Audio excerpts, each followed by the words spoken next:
Kita beralih ke informasi selanjutnya, Saudara. Menurunnya kasus COVID-19 di Kabupaten Trenggalek dalam beberapa pekan terakhir berdampak pada longgarnya tempat isolasi berupa asrama COVID-19 atau ASKOF milik Pemkab. Pemkab Trenggalek memiliki 3 ASKOF untuk menampung para pasien bergejala ringan dan sedang. 2 ASKOF berada di pusat kota, yakni gedung milik Badan Kepegawaian Daerah atau BKD dan gedung milik Dinas Kesehatan Pengendalian Penduduk dan Keluarga Berencana. Sementara 1 ASKOF lainnya berada di Kecamatan Watulimo. Informasi lebih lengkapnya akan disampaikan oleh rekan jurnalis kami dari surya.co.id. Ada Aflahul Abidin yang saat ini sudah tersambung bersama kami. Halo Aflahul. Halo rekan Firda. Aflahul, bisa Anda jelaskan bagaimana saat ini kondisi tempat isolasi yang disediakan oleh pihak Kabupaten Trenggalek sendiri untuk pasien COVID-19? Oke, rekan Firda. Jadi di Kabupaten Trenggalek, Jawa Timur ini, pemerintah Kabupaten Trenggalek memiliki 3 asrama COVID. Untuk saat ini 2 diantaranya telah kosong. Setelah sebelumnya selalu hampir penuh ketika pertengahan tahun, ketika puncak kasus COVID terjadi. 2 yang kosong ini berada di satu gedung milik Badan Kepegawaian Daerah dan satu lagi adalah gedung milik Dinas Kesehatan Kabupaten Trenggalek. 2 gedung ini kapasitasnya kurang lebih sekitar hampir 100. Sementara masih ada juga 1 tempat isolasi yang ada di Kabupaten Trenggalek yang masih diisi oleh pasien, namun jumlah pasiennya juga masih sangat minim. Hanya antara 2-3 orang saja. Jika nanti 2-3 orang ini sembuh, kemungkinan 3 tempat isolasi yang ada di Kabupaten Trenggalek ini akan kosong, begitu Firda. Kemudian Aflahul, bagaimana untuk tren kondisi kasus COVID-19 di Kabupaten Trenggalek saat ini?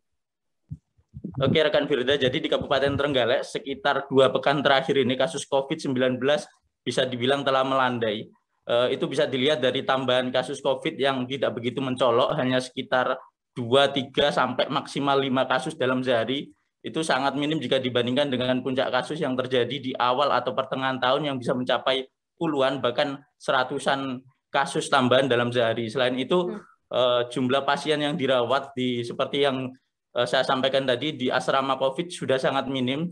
Yang ada sekarang adalah pasien-pasien yang dirawat di tempat pelayanan kesehatan seperti rumah sakit rujukan dan puskesmas darurat, rumah sakit darurat COVID. Jumlahnya untuk saat ini yang masih tersisa hanya sekitar 30-an orang.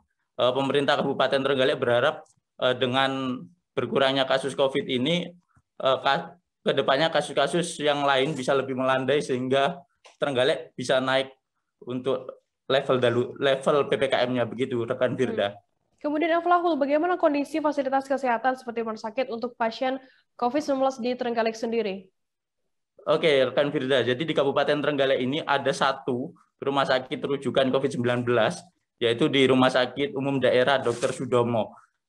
Rumah sakit ini memiliki jumlah kapasitas sekitar 100-an tempat tidur untuk merawat pasien dengan gejala sedang hingga berat. Saat ini rumah sakit masih dioperasikan, tapi jumlah keterisiannya, jumlah bornya masih sangat rendah.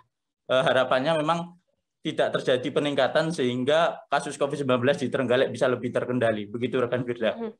Baik, Tribuners, jurnalis kami tadi juga sudah menghimpun keterangan dari Kepala Dinas Kesehatan Pengendalian Penduduk dan Keluarga Berencana Kabupaten Trenggalek, Saironi. Berikut liputannya untuk Anda. Ya, jadi sudah banyak yang kosong ya. Itu di Rusunawa juga kosong, di asrama BKD itu kosong, kemudian di mana di dinas ini di ASKOF ini juga berapa kemarin ya, 1 atau 2 ya. Jadi sudah sangat turun sekali. Tinggal 5 kalau nggak salah kalau yang 2 hari yang lalu ya. Pak, kalau nanti itu ASKOF yang kosong nantinya akan digunakan untuk seperti apa? Mungkin untuk gelombang selanjutnya untuk jaga-jaga atau seperti apa nantinya? Ya, jadi kita untuk asrama tetap kita siapkan ya, kita masih menunggu apakah ini nanti masih ada peak atau puncak ya kasus-kasus confirm yang meningkat atau tidak ya. Ini tidak kita tutup tetapi terus kita manfaatkan ya. Ya harapannya itu nanti tidak akan terpakai ya. Tetapi kalau misalnya ada kasus peningkatan kasus, kita sudah siap, tidak kaget lagi. Ya, harapannya tidak ada kasus yang confirm yang banyak lagi. Terima kasih sudah nonton. Jangan lupa like, subscribe, dan share ya.